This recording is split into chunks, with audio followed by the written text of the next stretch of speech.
partir del capítulo 4, versículo 1, ¿qué sucede? El rapto de la iglesia. Leamos Apocalipsis 4:1 para que nos demos cuenta, ¿verdad? Apocalipsis 4:1. Después de esto miré y he aquí una puerta abierta en el cielo, y la primera voz que oí como de trompeta hablando conmigo dijo: sube acá y yo te mostraré las cosas que sucederán después de estas. Ok, recordemos el orden de Apocalipsis otra vez. ¿En qué tres partes se divide el Apocalipsis? En las cosas que has visto, capítulo 1, las cosas que son, capítulo 2 y 3, y las cosas que serán después de estas, capítulo 4 en adelante. Entonces, esa es la división del Apocalipsis. El Señor Jesús le está diciendo: sube acá y te mostraré las cosas que han de suceder después de estas. ¿Después de cuáles? La iglesia. Porque capítulo 2 y 3 es las cosas que son. Y el capítulo 4, sube acá y te voy a mostrar las cosas que han de ser después de la iglesia. Porque después del capítulo 4, la iglesia ya no se nombra sobre la tierra.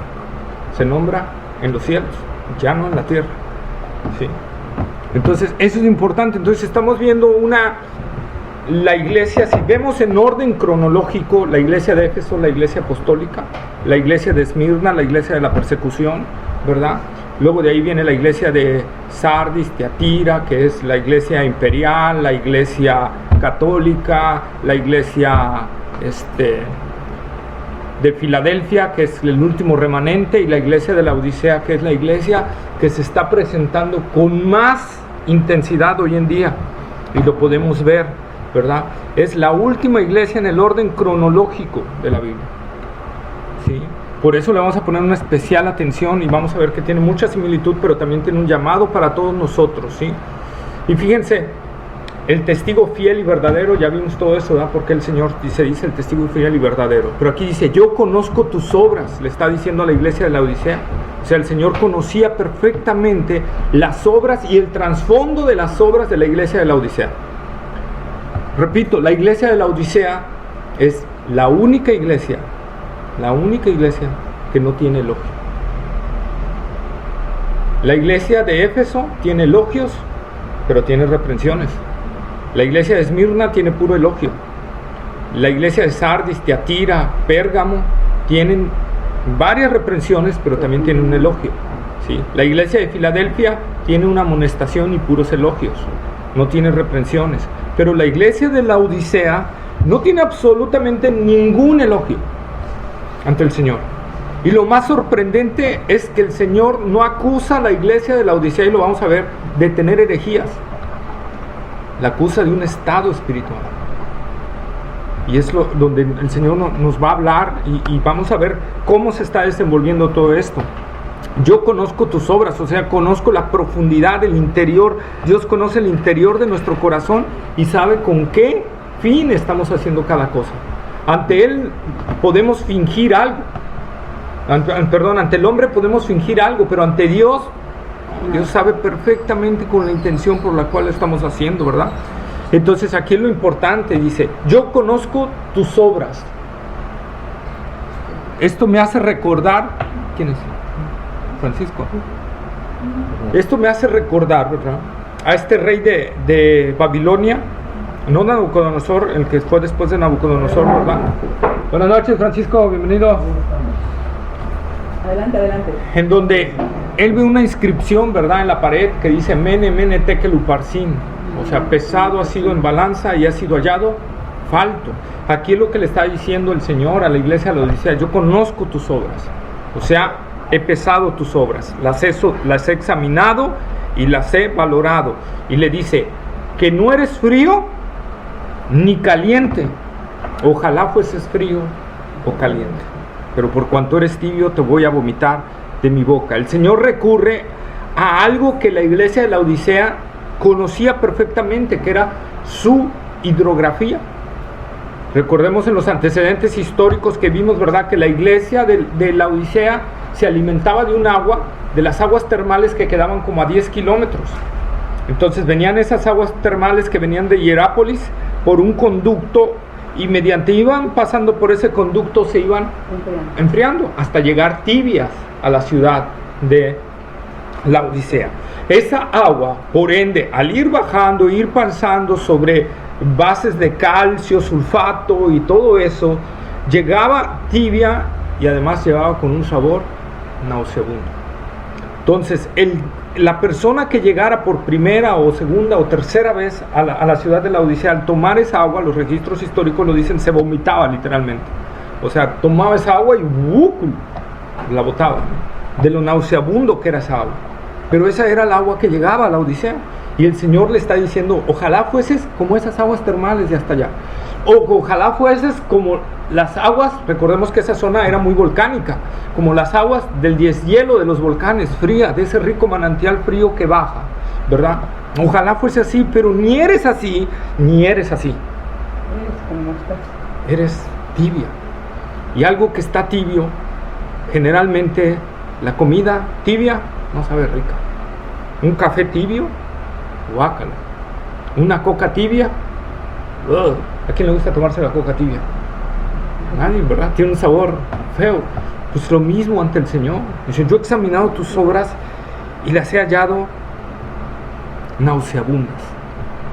Ni frías ni calientes, nauseabundas, ¿verdad?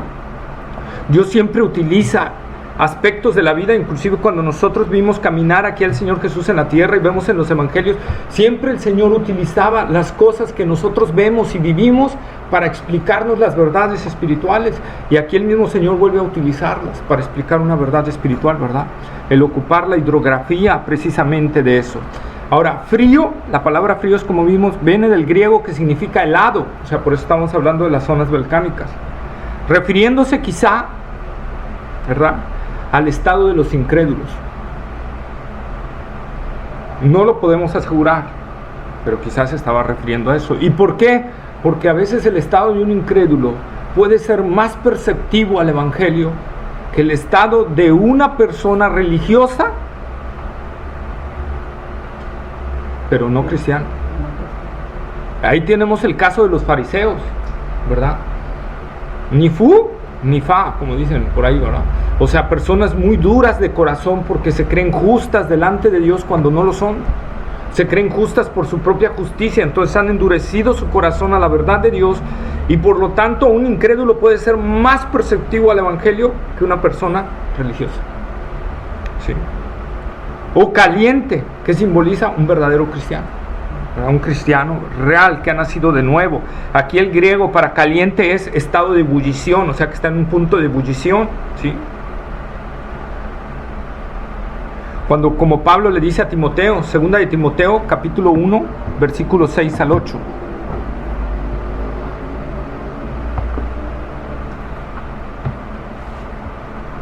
Segunda de Timoteo, Capítulo 1, del 6 al 8. Buenas noches, te toca. ¿Ya? Por lo cual te aconsejo que avives el fuego del don de Dios que está en ti por la imposición de mis manos, porque no nos ha dado Dios espíritu de cobardía, sino de poder, de amor y de dominio propio. Por tanto, no te avergüences de dar testimonio de nuestro Señor, ni de mí, pues preso suyo, sino participa de las aflicciones por el Evangelio según el poder de Dios. Sí, ¿verdad? Entonces ahí está Pablo aconsejando a Timoteo. Se cree, y los eruditos creen, ¿verdad?, que aquí Pablo está amonestando a Timoteo, o sea, lo está exhortando, lo está animando, porque Timoteo andaba desanimado ya. Timoteo quizá estaba en un estado de depresión, quizá estaba en un estado, ¿verdad?, por todo lo que estaba viendo, ¿verdad?, la crítica, el estado de los hermanos, muchas cosas. Entonces Pablo le escribe la carta y le dice, por lo cual te aconsejo, Timoteo, que avives el fuego. O sea, a lo mejor Timoteo ya estaba dejando de orar, ya estaba dejando de meter la palabra, y dice, ¿para qué tanto? Ya esta gente no entiende, no capta, no veo un fruto. Y Pablo le dice, aviva el fuego. ¿Por qué? Porque si nosotros no estamos avivando el fuego del Señor en nosotros, con la oración, con la meditación de la palabra, con el reunirnos, ¿verdad? Ese fuego se puede ir apagando hasta llegar a un estado de tibieza espiritual. Y el estado de tibieza espiritual es un estado sumamente peligroso, porque no te das cuenta en el momento en que ya caíste en él. Esa es la parte que nosotros tenemos que avivar. Y aquí la amonestación del Señor. Hebreos capítulo 1, versículo 7.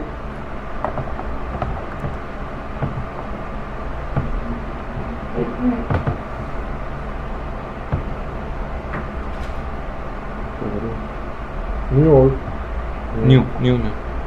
Está después de 1:7. 1.7. 1.7 nada más.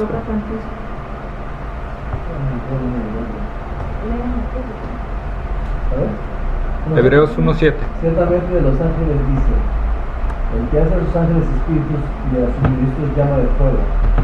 Está, ¿verdad? Entonces, un cristiano es así. Dice que el Señor hace ¿qué? A sus ministros ¿qué?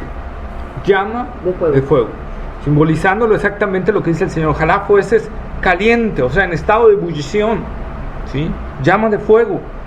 Nuestro Dios es fuego consumidor. Nosotros somos nacidos de Dios. Tenemos que ser personas de pasión, de entrega, de fervor, de amor al Señor, de pasión entregada a Él. Romanos capítulo 12, versículos 11 y 12. Romanos 12, versículos 11 y 12.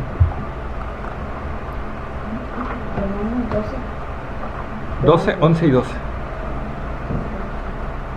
Romanos, ¿qué? 12. Del 11 al 12. 12. En lo que requiere diligencia, no perezosos, fervientes en espíritu, sirviendo al Señor, gozosos en la esperanza, vivos en la tribulación, constantes en la oración. Ahí está, ¿verdad? ¿Cómo debe de ser un cristiano? Ferviente en el espíritu, no perezoso, ¿sí? Sirviendo al Señor, gozosos en la esperanza, sufridos en la tribulación, constantes en la oración. ¿Sí? Esa es una virtud de un cristiano que tiene que estar así. Cuando nosotros nos empezamos a apartar de la vida de oración o de la vida de meditación de la palabra, o ya no sentimos ese fervor, tenemos que hacer un análisis inmediatamente. ¿Por qué? Porque entonces estamos viendo que empezamos a caer en un estado de tibieza, y eso no lo acepta el Señor. Dice el comentarista, y lo pongo aquí porque me gustó mucho, William Barclay, dice: por muy duro que parezca, el sentido de esta terrible amenaza del Cristo resucitado es que es mejor no empezar siquiera el camino cristiano que empezar y luego desviarse a un cristianismo convencional y sin sentido. Hay que mantener el fuego ardiendo. Hay un dicho atribuido a Jesús que no está en los evangelios: el que está cerca de mí está cerca del fuego. ¿Sí? O sea, si estamos cerca de Él, tenemos que ser calientes, tenemos que ser gente apasionada, gente que prenda, que encienda, ¿sí? Me gusta también lo que comenta el doctor Samuel Pérez Milos, y lo voy a expresar aquí en mis palabras, ¿verdad? Con respecto a esto, dice: el agua fría satisface la sed al que viene de zonas desiertas. La iglesia de la Odisea no servía ni para calmar la sed de los hermanos atribulados y perseguidos, ni tenía un celo por el evangelismo y las misiones. Era indiferente, ¿sí? Ojalá fueses frío o caliente, ¿verdad? Aquí el estado puede ser lo que decía: ojalá fueses frío, un inconverso, o fueses caliente, un cristiano de verdad. O el Señor puede estar significando: ojalá fueses frío, que satisfacieses la necesidad del sediento, ¿verdad? De las almas que necesitan oír del Señor, de las almas que necesitan en verdad ver a un cristiano real, vivo, espiritual, para satisfacer su sed, o un cristiano en estado de ferviente para encender a aquel hermano que está apagado. Pero ni eres lo uno ni eres lo otro, ni siquiera te inquietas por el que está mal, por el que está en la prisión, por el que está en la cárcel, por el hermano que está siendo atribulado, angustiado. ¿Cuántas veces hemos orado en nuestras oraciones, llevado a los hermanos que son perseguidos en las zonas de allá, ¿verdad? En Chiapas, en Oaxaca, en Medio Oriente, en Michoacán, en Coahuila, En México hay mucha persecución, aunque no la oigamos, hay mucha persecución para el cristianismo. Ya no solo es Chiapas, ni Oaxaca, Puebla, Aguascalientes, Coahuila, las zonas del norte, las zonas donde reina el narcotráfico. Hay mucha amenaza hacia el cristianismo, están siendo despojados de sus tierras. ¿Cuántas veces estamos orando por ellos? Nos sentimos sedientos. Recordemos lo que el Señor dijo en Mateo capítulo 25, ¿verdad? Cuando habla del juicio de las naciones. ¿Por qué van a ser enjuiciadas las naciones? ¿De acuerdo a qué van a decidir si pasan al milenio o no pasan al milenio? ¿De acuerdo así? ¿Qué dijo el Señor? ¿Qué hiciste a uno de estos mis pequeños? Me viste sediento, dice el Señor, y no me diste de beber. Me viste con hambre y no me diste de comer. Me viste en la cárcel y no me visitaste. Me viste enfermo y tampoco fuiste. Señor, ¿cuándo fue eso? ¿Cuándo te vimos en la cárcel? Cuando no lo hicieron a uno de estos mis pequeños, a mí no me lo hicieron. O sea, es lo que el Señor nos está poniendo ahí. Cuando caemos en un estado de indiferencia no me importa la vida de los demás. No me importa si se mueren, no me importa si se van al infierno, no me importa. Yo vivo mi vida y eso es lo que importa. Me cierro en mi círculo, entonces ya estoy cayendo en un estado de tibieza espiritual, porque ya me estoy viendo yo. Y desde ahí empieza el mal. Segunda de Pedro, capítulo 2, versículo 21.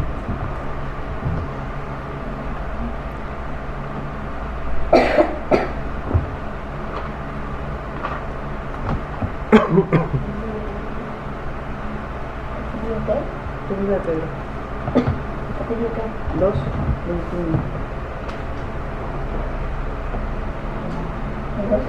¿Los qué? 2, 21.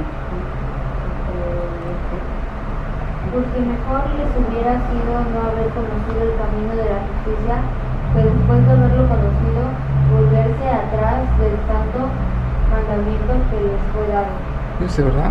Y esto aplica al comentario que vimos de William Barclay, ¿verdad? Está apoyado en la Biblia, porque mejor les hubiera sido no haber conocido el camino de la justicia, que después de haberlo conocido, volverse atrás del santo mandamiento que les fue dado. ¿Sí? Como decía por ahí Calvino y los reformadores, es una gran bendición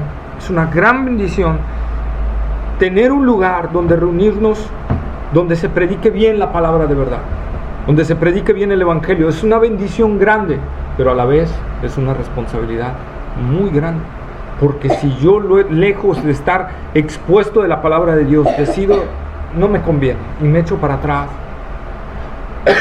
eso, dice el Señor, mejor les hubiera sido no haber conocido. O sea, es una bendición estar expuesto a la palabra de Dios, que te puede cambiar, que te puede transformar, que te puede dar vida, pero también es un gran juicio si la menosprecias. Si tú dices, no me interesa, mejor me vuelvo atrás y se acabó. Dice el Señor en palabras, ahorita no me acuerdo del texto, no lo traje aquí, pero dice que mejor le hubiera sido no haber nacido a esa persona, no haber nacido. Qué tremendo es que estemos oyendo el evangelio, lo estemos oyendo y no estemos reaccionando a él, y después demos la espalda al Señor. Eso en la eternidad nos va a acarrear un nivel de condenación mayor. El lago de fuego tiene niveles de tormento, y el mayor nivel de tormento está para la gente que menospreció, tuvo la oportunidad, estuvo expuesto al evangelio, estuvo expuesto a la verdad, estuvo expuesto al conocimiento de la Biblia y dijo, no me conviene. Como Demas, ¿verdad? Cuando Pablo dice, Demas me ha desamparado amando más a este mundo. Demas rechazó eso, ¿verdad? Amó más al mundo. Demas dijo, no, ya no puedo con estas persecuciones que trae Pablo y todo, yo ya, se acabó, mejor me alejo de la vida de Pablo y disfruto el mundo. ¡Pum! ¿verdad? Un estado en que podemos caer de repente en tibieza. Dice el Señor, que fueses frío o caliente. Ojalá, dice el Señor. Ojalá, así lo traduce las versiones, ¿verdad? Lo que el Señor está es un intenso deseo en el griego del Señor de que la iglesia hubiera sido de alguna u otra forma. Ojalá fueses frío o caliente. Ojalá fueras, si lo tomamos de lado, como algunos comentaristas lo toman, ojalá fueses incrédulo, para que así al menos estuvieras más receptivo para mis palabras. O ojalá fueses un cristiano fervoroso, pero no eres ni lo uno ni lo otro. O sea, entiende, mi deseo es que tú seas en verdad un cristiano verdadero. No lo eres. Un deseo del Señor porque la iglesia reaccione a su situación espiritual. Tan grave es la situación espiritual que presenta la Odisea, que Jesús no expresa un mandato, no expresa una orden, no expresa un deseo. Ojalá Dios quiera que fueras frío o caliente, pero eres tibio. Podemos entender el terrible estado que es estar tibio. Una iglesia indiferente, que no actúa, que no se compromete, que está tranquila, que no le importa qué pase en otros lados, carente de fervor, de amor, es una iglesia sin sabor. Lucas capítulo 14, versículos 33 al 35.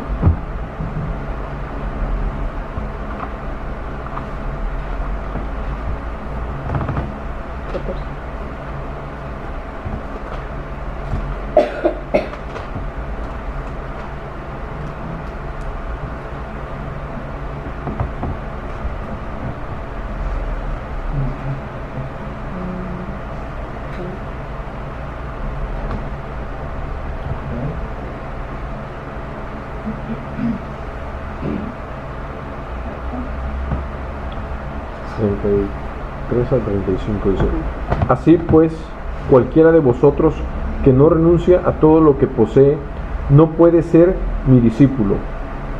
Buena es la sal, mas si la sal se hiciere insípida, ¿con qué se sazonará? Ni para la tierra ni para el muladar es útil, la arrojan fuera. El que tiene oídos, oiga para oír, oiga. ¿Verdad? Buena es la sal. Pero si la sal se hace insípida, imagínense una sal insípida que la echa sobre el alimento. ¿De qué sirve? De nada. Una sal que servía en los tiempos de Jesucristo para preservar, para que los alimentos no se echaran a perder. Y una sal que no preserva, una sal que no da sabor, una sal que no tiene ninguna cualidad de sal. ¿Para qué sirve? Tú tienes una sal así, ¿qué haces? A la basura. No me sirve. Eso es lo que está diciendo el Señor. Y eso es lo que está diciéndole también ahorita la iglesia de la Odisea. La tibieza nos habla de insipidez. Que es insípida, no tiene sabor, tiene un sabor nauseabundo. ¿Sí? No sirve para nada esa agua. ¿Sí? Dios nos libre de caer en semejante estado. Lo puse aquí, es por eso, hermanos, que nos haga un llamado a tener un celo por Dios, a comprometernos a orar fervientemente, a meditar concienzudamente la palabra de Dios y hablar a otros de Cristo. Caer en tibieza es caer en el estado que los mismos fariseos, saduceos y toda la cúpula religiosa en los tiempos de Jesús estaba, que Jesús mismo los llamó sepulcros blanqueados, generación de víboras. Eran gente que se creía mejor que los demás. Era gente que se creía espléndida, que ellos tenían, ¿verdad? Estaban bien. No había nadie que los pudiera corregir, no había nadie que los pudiera alcanzar en su nivel. No se habían dado cuenta que Dios no estaba ni siquiera con ellos, que Dios los aborrecía, que Dios les tuvo que llamar fuertemente la atención. Si ven, a ningún pecador, por muy pecador que fuera, le dio las palabras que Jesús le hablaba a los fariseos. Cuando se le acercó, ¿verdad?, a la mujer samaritana que había tenido 5 esposos y el que ahorita tenía no era su esposo, no le dijo adúltera, desdichada, mujer divinidosa, wow, no, ¿verdad? Le habló con cariño. Qué tremendo. Pero se acercaban los fariseos y ¿cómo les llamaba? Hipócritas, sepulcros blanqueados. ¿Qué diferencia? ¿Por qué el Señor trataba así a los fariseos y por qué trataba con tanta ternura a los otros? A la mujer que iban a apedrear, hallada en adulterio, realmente fue hallada en adulterio, la iban a apedrear. ¿Y por qué Jesús le dice, mujer, ¿dónde están los que te condenaban? No, ya no están, Señor, ni yo te condeno, vete y no peques más. No le dijo, mujer, ¿cómo fuiste capaz de engañar a tu marido? Maldita, desgraciada. No, ¿verdad? A los únicos que les hablaba fuerte eran los fariseos, porque el estado espiritual lo requería. Estaban tibios. Estaban en ese estado de tibieza que tenía la iglesia de la Odisea. Por eso el grado que el Señor les habla, por eso no les da ni un solo elogio el Señor a la iglesia de la Odisea, por el estado tan terrible en el que habían caído. El estado de tibieza para el Señor es pero tan fuerte, que dice, por cuanto eres tibio te vomitaré de mi boca. En el original griego está más fuerte, dice, estoy por vomitarte. O sea, ya no te soporto dentro de mi boca, ya estoy con ese, cuando nosotros hacemos, ¿verdad? De que vas a vomitar, sí, ¿verdad? Así. Ese era el estado real. El Señor le producía, al estar examinando a la iglesia, le producía unas náuseas al Señor. Qué terrible es que el Señor, a la hora de examinar nuestra vida espiritual, le produzcamos esas náuseas. ¿Cómo estoy ante el Señor? La tibieza es tan desagradable al Señor, ¿verdad? Que le produce eso. No he leído en otra parte algo así que diga, ¿verdad? Más que esa parte, la tibieza no es un buen. Yo creo que el Señor tolera más otros pecados que ese. Un estado de tibieza espiritual. El predicador y evangelista Campbell Morgan dijo: la tibieza espiritual es la peor clase de blasfemia, uno de la antigüedad. Y continuó diciendo: tibieza es la condición en que la convicción no afecta la conciencia, el corazón o la voluntad. La cruz no es negada, pero no es algo vital. La cruz puede ser llevada como un adorno, como por desgracia se lleva hoy con demasiada frecuencia, pero estos santos de cruces nunca se han dejado clavar a la verdadera cruz. La cruz de plata o de oro es un adorno sobre el pecho y da una sensación agradable. Una cruz de madera con clavos es algo distinto. Cuando la cruz es un adorno, no hay muerte en ella, pero tampoco hay vida. Cuando la cruz deja de ser un adorno y pasa a ser un instrumento de muerte, entonces hay una pasión que acaba siendo una vida contagiosa. El pecado, sin duda, se admite el hecho de pecado, pero no se le aborrece. Se habla del pecado como alguien digno de lástima, pero no se levanta un dedo para salvarle. El pecado es algo a lo que hay que objetar, quizás un defecto moral o una visión deformada, pero nunca un veneno predumbre y catastrófico. Son tibios en su creo y en su conducta. Hay que asombrarse si Cristo suspira y dice: ¿preferiría que fueses frío o caliente? La situación de la Odisea es muy similar en el Antiguo Testamento a la situación que presentó Efraín. Vamos a ver Oseas en el Antiguo Testamento, Oseas capítulo 7, versículos 8 al 11.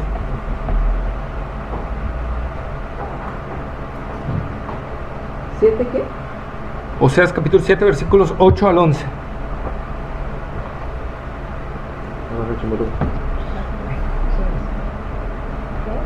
Oseas, antiguo.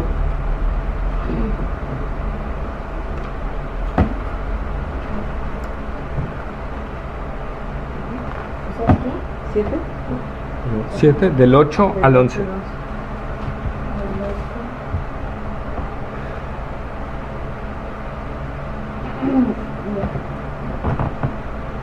Efraín se ha mezclado con los demás pueblos. Efraín fue torta no volteada. Devoraron extraños sus fuerzas y él no lo supo, y aún ganas le han cubierto y él no lo supo. Y la soberbia de Israel testificará contra él en su cara y no se volvieron a Jehová su Dios, ni lo buscaron con todo esto. Efraín fue como paloma incauta, sin entendimiento, llamarán a Egipto, acudirán a Asirio. Rosa. Ahí está. Sí, ¿verdad? Entonces, nosotros podemos ver, por ejemplo, aquí vuelvo a citar a G. Campbell Morgan en su libro El corazón de Dios, habla acerca de la decadencia inconsciente, que explica así: con frecuencia no sabemos descubrir por nosotros mismos las señales de decadencia que están patentes a los ojos de los demás y seguimos en nuestro camino, inconscientes víctimas de una fuerza que se disipa y que llega a estar moral y espiritualmente debilitada sin saberlo. Estamos ciegos ante las señales que a los ojos de quienes nos miran son evidentes y bien visibles. No hay condición más peligrosa para nuestro bienestar espiritual que este tipo de decadencia inconsciente. Como yo les decía, la tibieza espiritual es tremenda porque no nos damos cuenta en el momento en que estamos cayendo en ella si no estamos en una alerta constante. Blackwood, otro comentarista, ¿verdad?, de la antigüedad, pregunta: ¿acaso los oyentes, mirando desde la puerta o la ventana, habían forzado la vista en un intento de captar en la lejanía los precipicios incrustados de cal y azufre que descendían de Hierápolis, donde las columnas de vapor permitían intuir las ardientes pozas y los regueros de aguas repugnantes, insípidas, que discurrían sobre rocas viscosas? Unas aguas cargadas de alumbre con las que el inadvertido viajero tantas veces había buscado calmar la sed, solo para vomitarla de inmediato con asco. Y añade: así era su cristianismo, ¿verdad? Así era su cristianismo. Robbins, también hablando sobre esto, otro comentarista de la antigüedad, afirma que estas palabras simbólicamente describen a personas que ni se toman a Dios en serio, ni tampoco son por completo indiferentes hacia Él. Ser autosuficiente es el colmo de la arrogancia espiritual, porque ya no están funcionando la fe y la confianza en el Señor, ¿verdad? Ojalá fueses frío o caliente. Y de repente el Señor le expresa por qué está en ese estado de tibieza. ¿Qué dice el versículo 16? ¿De qué? Apocalipsis 3.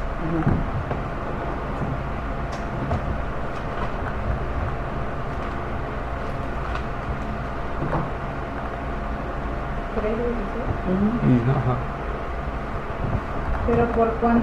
Pero por cuanto eres tibio y no frío ni caliente, te vomitaré de mi boca.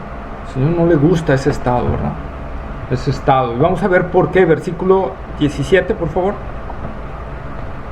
Porque tú dices: yo soy rico y me he enriquecido, y de ninguna cosa tengo necesidad, y no sabes que tú eres desventurado, miserable, pobre, ciego y desnudo. Ok. Uno de los puntos de su tibieza, y aquí vamos a desglosarlo bien. Me he enriquecido. Nosotros sabemos que la iglesia de la Odisea, la ciudad de la Odisea era históricamente y por medio de escritos, ¿verdad?, una de las ciudades o la ciudad más pudiente de toda el Asia Menor. Sí, era una ciudad riquísima, que inclusive apoyó, como vimos en los antecedentes, no permitió que Roma lo apoyara para su reconstrucción cuando el temblor los destruyó. Ellos reconstruyeron su propia ciudad. Y no solo eso, sino que también ayudaron a otras ciudades para ser reconstruidas de su propio dinero, sin que Roma interviniera. ¿Sí? Entonces, eran gente muy pudiente. Ahora, aquí quiero hacer algo especial. Las riquezas, y lo pongo aquí porque lo vamos a ir viendo y vamos a desglosar bien el tema. Las riquezas no son malas. No es mala la riqueza. Lo que es malo es poner la esperanza, el deseo o la satisfacción en ellas, Sentirse seguro porque tienes finanzas, en lugar de sentirse seguro porque Dios es tu proveedor. Poner la seguridad en las riquezas o dinero es fatal a la vida espiritual. Fatal totalmente. Mateo capítulo 19, versículos 16 al 24. Mateo capítulo 19, versículos 16 al 24.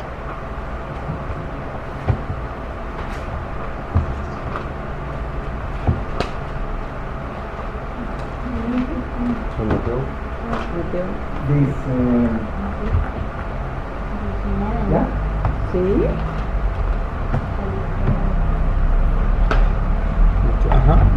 Entonces vino uno y le dijo, maestro, bueno, ¿qué bien haré para tener la vida eterna? Y él le dijo, ¿por qué me llamas bueno? Ninguno es bueno sino uno, Dios. Mas si quieres entrar en la vida, guarda los mandamientos. Le dijo, ¿cuáles? Y Jesús dijo, no matarás, no adulterarás, no hurtarás, no dirás falso testimonio, honra a tu padre y a tu madre y amarás a tu prójimo como a ti mismo. El joven dijo, todo esto lo he guardado desde mi juventud. ¿Qué más me falta? Jesús le dijo, si quieres ser perfecto, anda, vende lo que tienes y dalo a los pobres y tendrás tesoros en el cielo, y ven y sigue. Oyendo el joven estas palabras, se fue triste porque tenía muchas posesiones. Entonces Jesús dijo a sus discípulos, de cierto os digo que difícilmente entrará un rico en el reino de los cielos. Otra vez os digo que es más fácil pasar un camello por el ojo de una aguja que entrar un rico en el reino de Dios. Sí, ¿verdad? Entonces ahí vemos, ¿qué pasó con este joven rico? Llegó con una ansiedad, llegó ante el Señor Jesús y le dijo, maestro bueno, ¿qué tengo que hacer para heredar la vida eterna? Sentía la necesidad de la vida eterna, sabía que no la tenía. Sí. Y llegó ante el Señor a decir, ¿qué necesito para tener la vida eterna?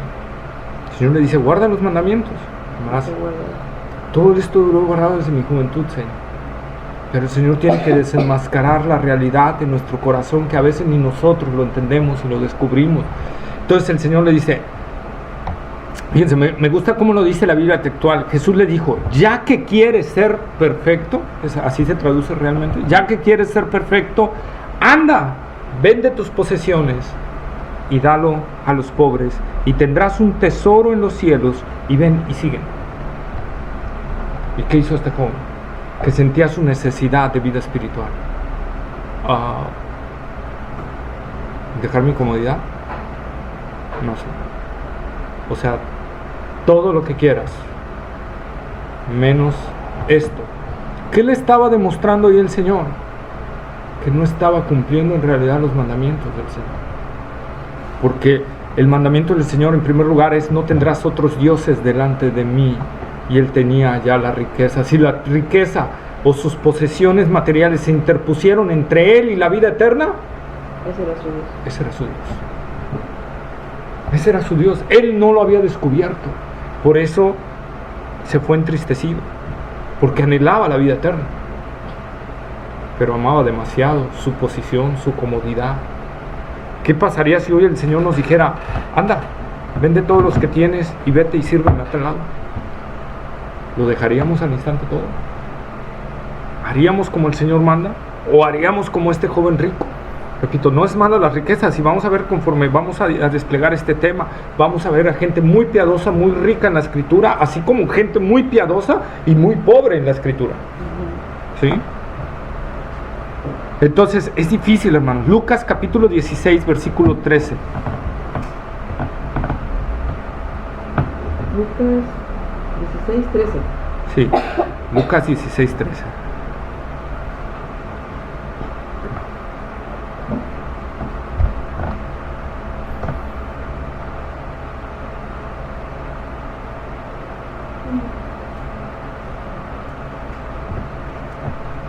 Ningún siervo puede servir a dos señores, porque o aborrecerá al uno y amará al otro, o estimará al uno y menospreciará al otro. No puedes servir a Dios y a las riquezas. ¿Ya vieron? Ahí está la clave. No puedes servir a Dios y a quién? A la riqueza. Y a las riquezas. No puedes servir a los dos al mismo tiempo. No es malo trabajar, no es malo esforzarse, no es malo, ¿verdad?, querer tener un bien, no es malo. Lo malo es cuando pierdes el sentido de que la prioridad es Dios, de quien te está, y lo vamos a ir viendo, de quien te está dando todo es Dios. Cuando tú pierdes ese sentido, entonces empezamos a caer en un estado terrible. Ver el dinero como nuestro proveedor, como nuestro sustentador, o como decía ahí un hermano, Wens Myers, ¿verdad? Si tú te sientes mejor cuando tienes dinero que cuando no tienes dinero, entonces no hay otra, tu Dios es el dinero. Porque para un cristiano tener o no tener es lo mismo. Por eso decía Pablo, sé vivir en abundancia y sé vivir en escasez. Todo lo puedo en Cristo que me fortalece. Puedo vivir en las dos sin sentirme mal. Sé vivir en abundancia, sé vivir en escasez. Todo lo puedo en Cristo que me fortalece. Para mí es lo mismo si tengo o no tengo. Lo que para mí el punto principal es Cristo, decía Pablo, ¿verdad? Primera de Timoteo capítulo 6, versículos 6 al 12. Primera de Timoteo capítulo 6, versículos 6 al 12.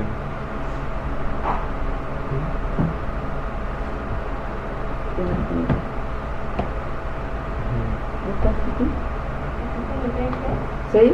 6. Hasta el 12. Pero gran ganancia es la piedad acompañada de contentamiento, porque nada hemos traído a este mundo y sin duda nada podremos sacar. Así que teniendo sustento y abrigo, estemos contentos con esto. Porque los que quieren enriquecerse caen en tentación y lazo y en muchas codicias necias y dañosas que hunden a los hombres en destrucción y perdición. Porque raíz de todos los males es el amor al dinero, el cual, codiciado, algunos se extraviaron de la fe y fueron traspasados de muchos dolores. Mas tú, oh hombre de Dios, huye de estas cosas y sigue la justicia, la piedad, la fe, el amor, la paciencia, la mansedumbre. Pelea la buena batalla de la fe, echa mano de la vida eterna, a la cual asimismo fuiste llamado, habiendo hecho la buena profesión delante de nuestros Dios. Ok, no pierdan ahí 1 Timoteo 6. Fíjense lo que está diciendo aquí Pablo a Timoteo, otra vez, exhortando a Timoteo, animando a Timoteo. Porque raíz de todos los males es que es el amor al dinero. No es el dinero, es el amor al dinero, el cual codiciando algunos se descarriaron de la fe. El problema ahí está. El problema está en eso, en los que quieren enriquecerse, que están pensando en qué hacer para enriquecerse y su mente está vagando en eso, en lugar de estar confiando en el Señor. Esa es la parte que nosotros tenemos. Y vean lo que dice el apóstol, la recomendación que le da el apóstol a Timoteo. Pero tú, oh hombre de Dios, no tomes en cuenta estas cosas. ¿Le dice así? Huye de estas cosas. O sea, no te detengas ni un momento a examinar esto. No permitas que empieces a meditar en el dinero.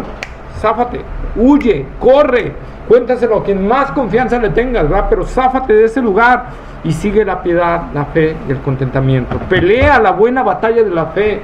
Es una batalla. Es una batalla. No es fácil. El dinero es muy tentativo. Decía por ahí un hermano, John Piper, y es cierto, y él lo dice, y yo creo esto: la riqueza no es mala, pero el que tiene dinero tiene que examinarse mucho para no caer en esto, porque está más propenso a caer en estas cuestiones. Miren, Salomón, con una sabiduría tan grande que Dios le dio, tan inmenso, no había hombre más sabio en sus tiempos. Venían gentes hasta de otros países a disfrutar de su sabiduría, y cayó. Y cayó. Y eso que Dios le dio todo eso. Cuando él dijo: Señor, pido sabiduría. ¿Qué quieres, Salomón, que yo te dé? Pido sabiduría para gobernar a tu pueblo. Por cuanto me pediste sabiduría, yo te voy a dar no solo sabiduría, te voy a dar riquezas, te voy a dar que tus enemigos no hagan nada contra ti, y el Señor lo bendice enormemente. ¿Y cuál fue la respuesta de Salomón? Al cabo de un tiempo, lo cegó todo eso, y se apartó del Señor. En la vejez regresa al Señor, pero todo ese tiempo, él se apartó totalmente del Señor.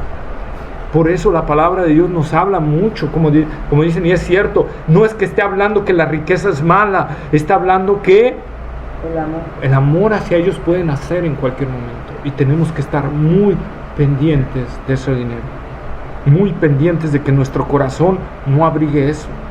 ¿Por qué creen que muchos pastores que empezaron bien de repente y se les fueron las patas, y ahorita viven tras el dinero? Muchos dicen, empezaron bien, eran gente bien humilde, eran gente bien trabajadora, era gente, y ahorita los ves que parecen alcancías. Pide que les echen y les echen y les echen y les echen dinero, porque se desviaron por no examinarse esta parte, ¿verdad? Por eso Pablo dice: huye de eso, Timoteo. Ahora ahí mismo en el versículo 6, en el capítulo 6, versículos 17 al 19, por favor. ¿Cuál? 16 al 17. Igual digo ahí. Timoteo 16. Primero de Timoteo 16. ¿No? Sí, Hasta el 19. Ah, del 16 al 17. 6 del 16 al 19. Dice: el único que tiene inmortalidad, que habita en luz inaccesible, a quien ninguno de los hombres ha visto ni puede ver, el cual sea la honra y el imperio sempiterno. Amén. A los ricos de este siglo manda que no sean altivos, ni pongan la esperanza en las riquezas, las cuales son inciertas, sino en el Dios vivo, que nos da todas las cosas en abundancia para que los disfrutemos. Que hagan bien, que sean ricos en buenas obras, dadivosos, generosos, atesorando para sí buen fundamento para lo porvenir, que echen mano de la vida eterna. Ahí está, ¿verdad? No está diciendo Pablo. A ver, Pablo, si allá arriba me dijiste que es malo y que la riqueza, y aquí me dice que a los ricos de este mundo recomiéndales Que no sean altivos. que no sean altivos, que no pongan, ahí está el problema, que no pongan su esperanza en las riquezas, sino en Dios, quien es el que les provee abundantemente de todas las cosas para que las disfruten, que hagan el bien, que sean ricos en buenas obras, que sean generosos, dispuestos a compartir, atesorando para sí mismos un buen fundamento para el tiempo venidero, a fin de que echen mano de la verdadera vida, ¿verdad? Los ricos que han puesto, ahora sí que su esperanza en la riqueza, se han suicidado cuando sus riquezas caen. Exacto. Porque no pusieron su esperanza en Dios. Pusieron su esperanza en Dios. Entonces, esa es la parte, y vamos a ver ahí un caso. Bueno, me voy a adelantar entonces un poquito ya que pusiste ese caso, Job. Job era el hombre quizá más rico que había sobre la tierra en ese tiempo. Y amaba a Dios intensamente, y servía a Dios intensamente. Tenía temor de Dios en su corazón. Tanto temor de Dios es que él ofrecía sacrificios diarios al Señor, hasta por sus hijos, porque decía: no vaya a ser que hayan pecado contra Dios, hago mi sacrificio por ellos, ¿verdad? Un sacrificio por mí y un sacrificio por cada uno de ellos. No me importa que tenga que matar 10 animales diarios, pero no vaya a ser que hayan pecado y Dios los destruya, y ¿verdad? Era un hombre así, y gozaba de mucho privilegio, y de repente Dios permite que Satanás lo toque, ¿verdad? Lo pruebe. Le has quitado todo su dinero, todos sus hijos, hasta su salud. ¿Y qué hace Job? Ahí vemos un corazón realmente puesto en Dios. Él que dice: Jehová dio, Yahweh quitó, sea el nombre de Yahweh bendito. Así es de simple. Si Dios me da, gloria a Dios. Si Dios me quita, no, Dios. Ahí ya no, Señor. No, y Job decía, Jehová dio, en pocas palabras, Jehová me bendijo en mi tiempo grandemente. Y si ahora Él quiso quitarme todo completamente, bendito sea Dios. Eso es un corazón realmente conforme al corazón de Dios. Es alguien que no ha puesto su fundamento en la riqueza, sino en el Dios que sirve, sabiendo que su patria no está aquí, su residencia no está aquí, está allá. Pero podemos ver, ¿verdad? Otra vez, que el punto riqueza no significa que estás en pecado, significa que tienes que tener cuidado de no amar ese estado, ¿sí? De no amar ese estado, ni anhelar ese estado, ¿sí? Si Dios permite, porque también el Antiguo Testamento dice que Dios es el que da el poder para hacer la riqueza. Entonces, si nosotros o el Señor permite que nuestras finanzas crezcan, jamás se nos ocurra decir como la Odisea, me he enriquecido. Fui yo. Soy muy sabio. Que soy muy bueno. Mi trabajo, mi labor, lo que yo, fui yo. Dios, gracias, pero fui yo. Entonces, ahí empieza el mal. Ahí empieza ¿qué? Entender que no dependemos de Dios, no dependemos de Él. Fíjense, algo muy similar, y también, otra vez, vámonos a Oseas, capítulo 2, versículo 8, pasa en la tribu de Efraín, se describe muy igual. Oseas 12:8.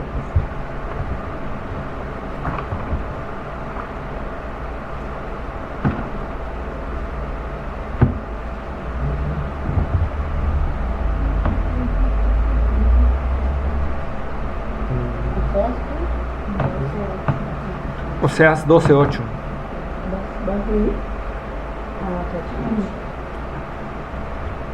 Efraín dijo, ciertamente he enriquecido, que haya riquezas para mí, nadie hallará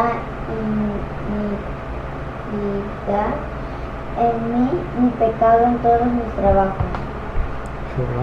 Fíjense lo que dice Efraín, dice aquí la Biblia textual. Dijo Efraín, ciertamente me he enriquecido y he hallado riquezas para mí, pero sus esfuerzos no le alcanzarán para borrar el pecado que cometió. ¿Sí?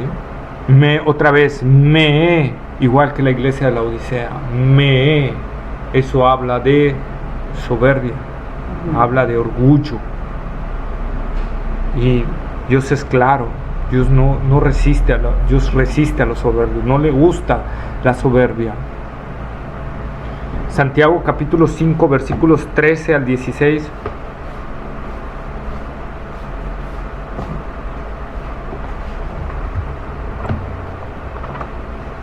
¿5, 13 y 16?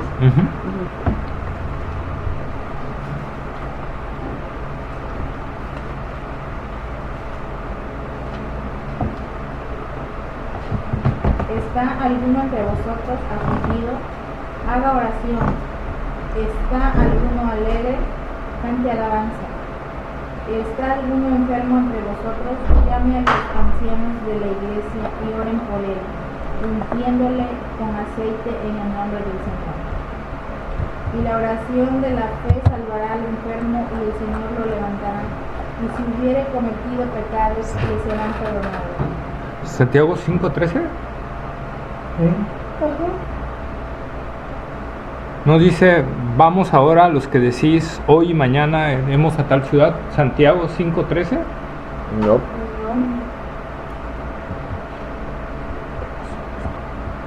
Santiago 5:13. No, pues saqué de aquí del... A ver, déjame. Sí, 13 5:13 al 16. al 16, James 5. Bueno, a ver, lee. 5:13. ¿Está alguno entre vosotros afligido? Haga oración. ¿Está alguno alegre? Cante alabanzas. ¿Está alguno enfermo? Entonces, ¿por qué hizo esto? Ay, me equivoqué. Yo creo entonces. Es 4:13, ¿no? Es 4:13. Ah, bueno. 4:13, a ver. 4:13 al 16.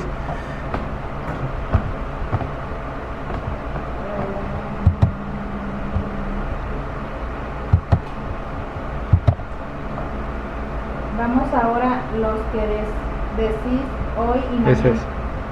Sí. Hoy y mañana iremos a tal ciudad y estaremos allá un año y traficaremos y ganaremos.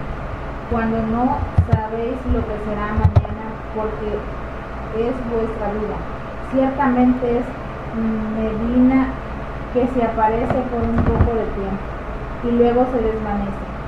En lugar de lo cual deberáis decir, si el Señor quiere, viviremos y haremos esto o aquello. Pero ahora os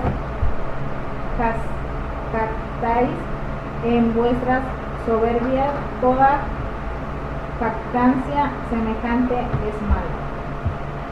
¿Verdad? Toda jactancia semejante es mala. No decimos, mañana voy a hacer esto y voy a hacer aquello y voy a hacer el otro y voy a... Sino es, bueno, si Dios me permite, voy a hacer esto, voy a hacer aquello, voy a menearme. Pero ese Dios me permite no nada más que sea una frase, sino que entendamos que es una realidad, que Dios es el que nos permite hacer eso. Claro. Si Dios me permite, voy a sacar 10 en el examen, me voy a esforzar, voy a hacer, pero sé que dependo de Dios. No es tanto mi esfuerzo. Yo tengo que esforzarme, sí, tengo que ser valiente, sí, pero eso no garantiza ¿Qué sucede? que suceda. Lo que garantiza que suceda es Dios. Él nos da permiso. Si Él no lo sea, que Él no lo sea. ¿Sí? El Señor nos manda varias veces a guardarnos de la avaricia, ¿verdad? A guardarnos de esa parte. Deuteronomio capítulo 8, versículos 17 y 18. Está bien clave. Bien clave. Deuteronomio capítulo 8, versículos 17 y 18.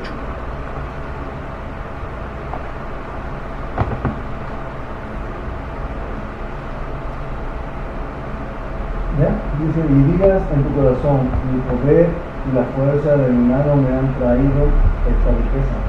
Sino acuérdate de Jehová tu Dios, porque Él te da el poder para hacer la riqueza, a fin de confirmar su pacto que dio a tus padres, como en este día. Y aquí Moisés estaba precisamente amonestando al pueblo de Israel. Dice, no vayas a caer en esto, en decir, mi poder y mi fuerza ha hecho esto. ¿Sí?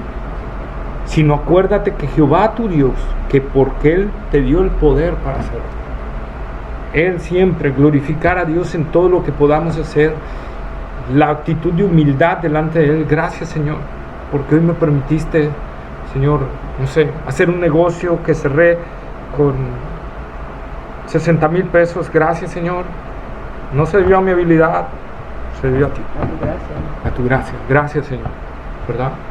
Una actitud de humildad, de dependencia hacia Él. No una actitud de decir, gracias, Señor, porque soy muy inteligente y lo pude hacer. Esa es una actitud soberbia, ¿verdad? El salmista dice, lo voy a leer en el Salmo 62, versículos 7 y 8. En Dios está mi salvación y mi gloria. En Dios está mi roca fuerte y mi refugio. Esperad en Él en todo tiempo, oh pueblos. Derramad delante de Él vuestro corazón. Dios es vuestro refugio. Selah. Cuando encontramos en un salmo Selah, es que tenemos que meditar lo que acaba de decir el salmista. Esa parte. En siempre entender eso, que Dios es el que está en el cuidado de nosotros. Que Dios nos va a dar lo que Él quiera darnos, ¿verdad?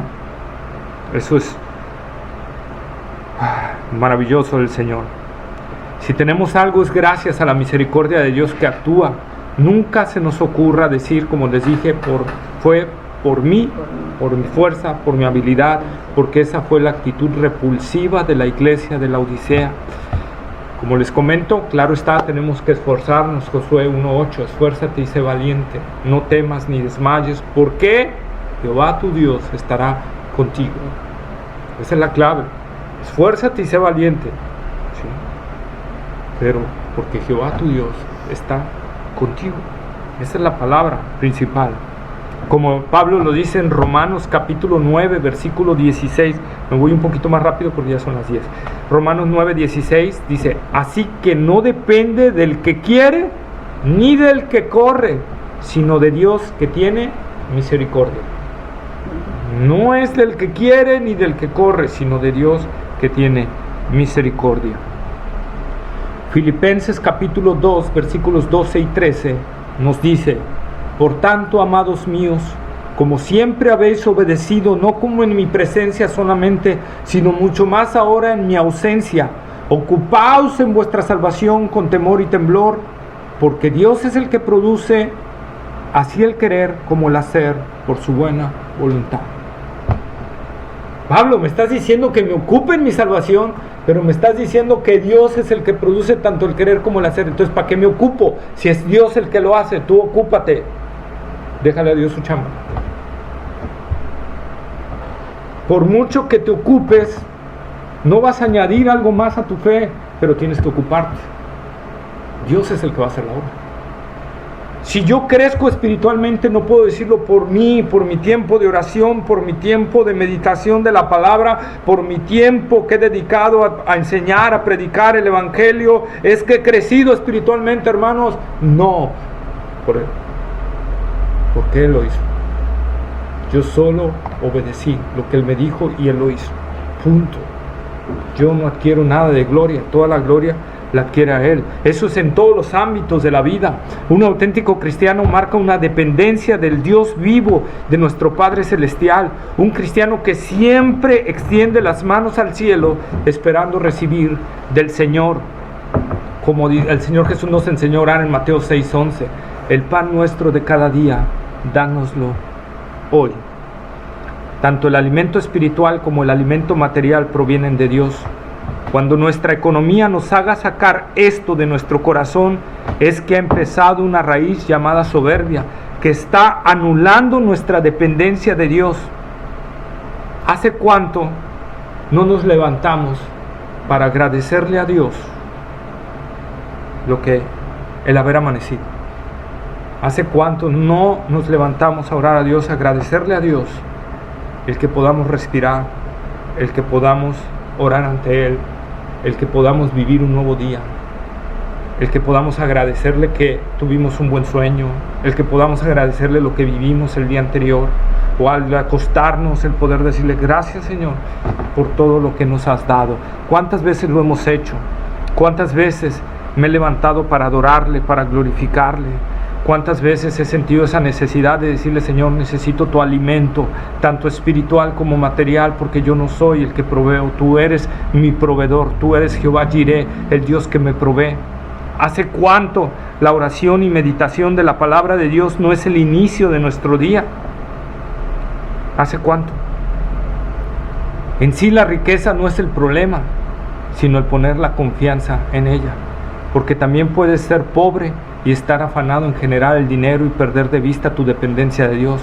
Puedes ser pobre y ser flojo, que ese es otro extremo que debemos evitar también, porque la Escritura también nos advierte de la pereza. En el Salmo 19:15, la pereza hace caer en profundo sueño y el alma negligente padecerá hambre. Eclesiastés 10:18, al holgazán se le cae el techo y el que no hace nada toda la casa.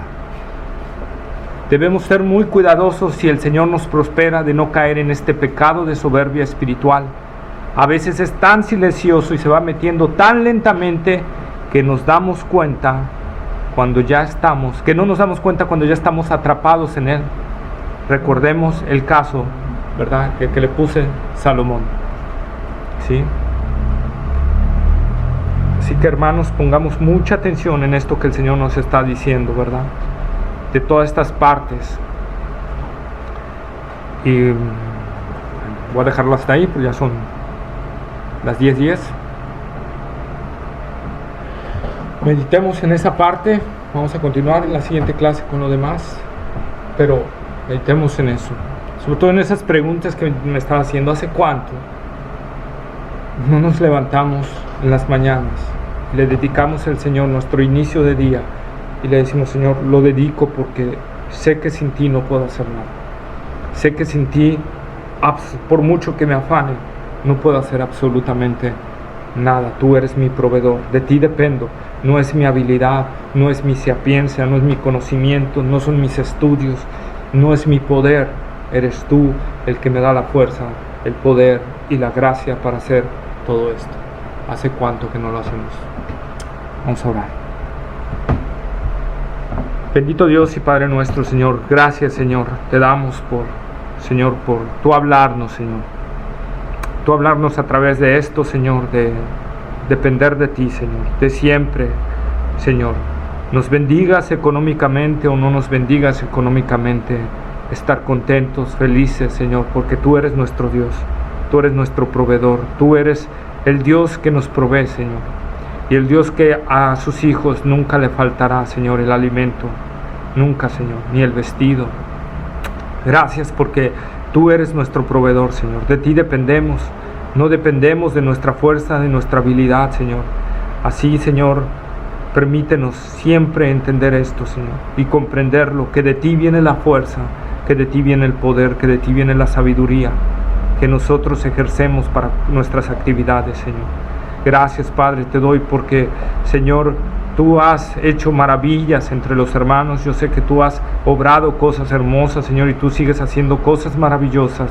Te pido, Señor, que tú sigas obrando con poder, encaminando sus corazones a una mayor entrega a ti, a una mayor pasión por ti, Señor, que si en nosotros empieza a haber una actitud como la de la Odisea, Señor, que nos ayudes a salir de ella, Señor, porque la Odisea no solo habla, Señor, de cuestión material, también habla de cuestión espiritual. Señor, no sé desde cuándo, Señor, no nos hemos levantado con un corazón agradecido y postrarnos ante ti y decirte gracias. Me permitiste amanecer un día más. Me permitiste postrarme ante ti y adorarte este día, Señor. Empezar mi día dándotelo a ti. Empezar mi día confesándote como mi Señor y mi proveedor de todo. Padre, gracias porque me das a dar el alimento de hoy. Dependo de ti para ello. ¿Cuántas veces, Señor, no lo hemos hecho? Y hemos creído, Señor, que lo hacemos mediante nuestros propios esfuerzos, mediante nuestros propios logros. Líbranos, Señor, de esto. Líbranos de tal pecado, de orgullo, de vanidad, de soberbia, Señor. Y ayúdanos a tener ese corazón que a ti te agrada. Un corazón de dependencia, Señor. Como David, a pesar de que David era un rey y tenía enormes riquezas. Y dice, él siempre decía, desearía yo estar en la casa de Jehová todos los días de mi vida. Él decía que envidiaba a las aves que hacían sus nidos en la casa de Jehová y a las arañas que tejían sus telarañas en la casa de Jehová, porque ellas habitaban perpetuamente ahí. Cuánto era su amor por ti, Señor, que no le importaba su lujoso palacio, sus tremendas riquezas, su poderoso ejército. Lo que quería era estar en tu presencia, Señor. Él no dejaba sus actividades tampoco, Señor, pero él anhelaba y su deseo era estar adorándote y glorificándote. Señor, ayúdanos a tener un corazón así. Ayúdanos a tener un corazón, Señor, que anhele siempre tu presencia. Que en cada momento que tenga desee estar en comunión contigo, Señor. Desee estar en adoración, en entrega, en meditación contigo, Señor. Padre, trata con nosotros, Señor. Si hay algo de esto en nosotros, Señor, perdónanos y cámbianos y transfórmanos, Señor. No nos dejes en un estado así. No nos dejes en un estado porque tú eres claro, dice que tú miras de lejos al altivo, Señor. No queremos caer en esto. Ayúdanos en el nombre de Jesús. Amén. Vamos a seguir tratando este tema, ¿no? Está muy bonito. Me ha gustado mucho porque no solo